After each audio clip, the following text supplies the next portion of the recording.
Chers collègues, je donne la parole à Madame Danielle Simonet pour 5 minutes.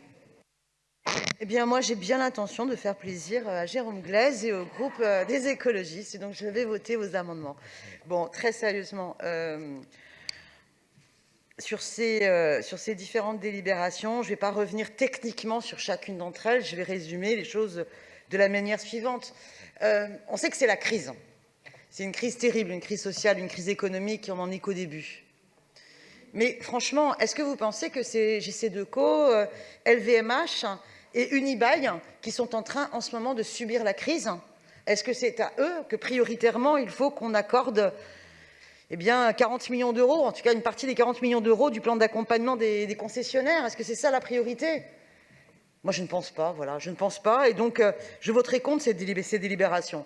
D'abord, sur la publicité, je vais être cohérente avec moi-même. Je ne cesse de séance en séance à dénoncer l'invasion publicitaire. C'est pas pour exonérer toutes celles et ceux qui organisent l'exploitation des mobiliers urbains d'information pour de la pub, les colonnes Maurice, pas toujours pour des spectacles, mais en essayant parfois de les détourner sur de la pub, les kiosques pour de la pub, les abris voyageurs pour de la pub, les palissades de chantier pour de la pub, les édifices, monuments historiques, églises dont la responsabilité impute à la ville pour des bâches de pub.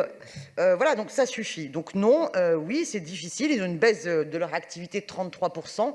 Mais je pense que notre soutien au secteur économique en difficulté ne doit pas aller prioritairement à eux.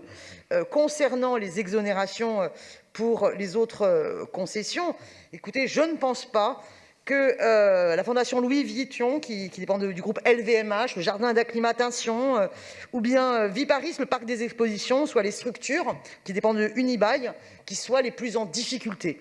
Alors, à la question que se posait Jérôme Glaise sur LVMH, eh bien oui, LVMH va continuer de distribuer des dividendes.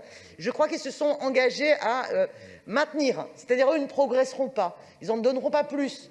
Magnifique, magnifique. Merci patron.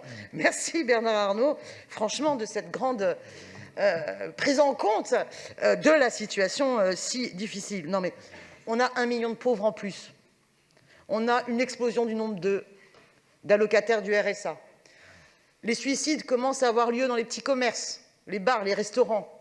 On est dans une situation extrêmement difficile pour des petites entreprises. Alors on pense d'abord à eux. Et pas 1 centime pour les grosses entreprises qui distribuent en dividendes. Pas 1 centime. On ne gâche pas l'argent public du contribuable.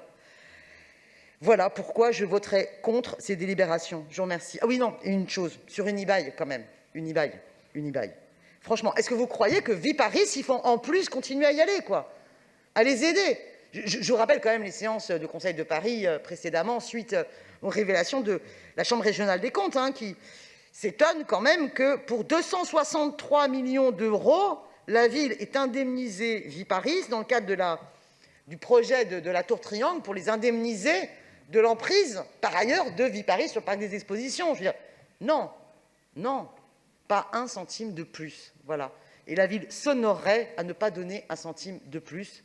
Et on verra bien ensuite ce que la justice dira sur le fond du dossier.